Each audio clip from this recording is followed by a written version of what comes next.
My sister-in-law said that it was disgusting that I still held on to my dead baby, but my MIL defended me. My husband and I suffered the loss of our first baby just 3 weeks ago. I was 32 weeks pregnant, and I noticed that my daughter was not moving as much as usual on a Friday night or moving at all. Saturday at 3:24 a.m., I gave birth to her, stillborn. It was and is genuinely the worst thing that ever happened to me. Everyone and every mom warns you about postpartum, but no one warns you about suffering it with no baby. Since then, we've been bombarded with support from our family, and I am so grateful for that. My sister-in-law, however, I've never really gotten along with her. She always makes insensitive comments and knows MIL will back her up.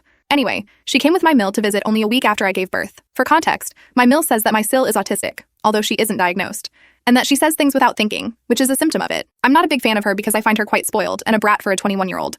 While they were there, I was just trying to stay positive so I wouldn't cry in front of them. The first instance of her saying something really insensitive to me was when I mentioned joining a grief group because that's what my doctor recommended. She asked me, "A group for grieving moms? But won't their dead children be older? Would you even relate?" I understand it may have been just her not understanding, but it hurt worse than I thought. My doctor and mom have reiterated that I should consider myself a mom now, and I guess I just didn't know that some people won't think I am because I don't have a baby.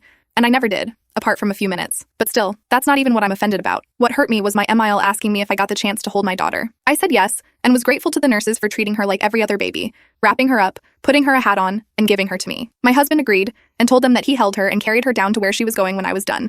And he was glad for that. My SIL then says, without hesitation, "Ew, you touched it when it was dead?" My heart dropped. First of all, referring to her as it is disgusting to me. And second of all, the entire sentence is just awful too.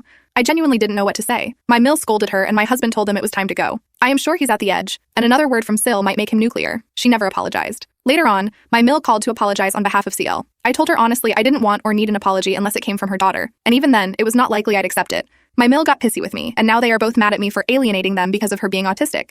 I disagree heavily. Update: I could not sleep. The words of SIL keep replaying in my mind, and I am ashamed of myself for not having to defend my poor baby. My husband was distraught and found me breaking down in the bathroom. Thoughts like, it was my fault, and I should just die with her around my mind. My husband held me and cried too.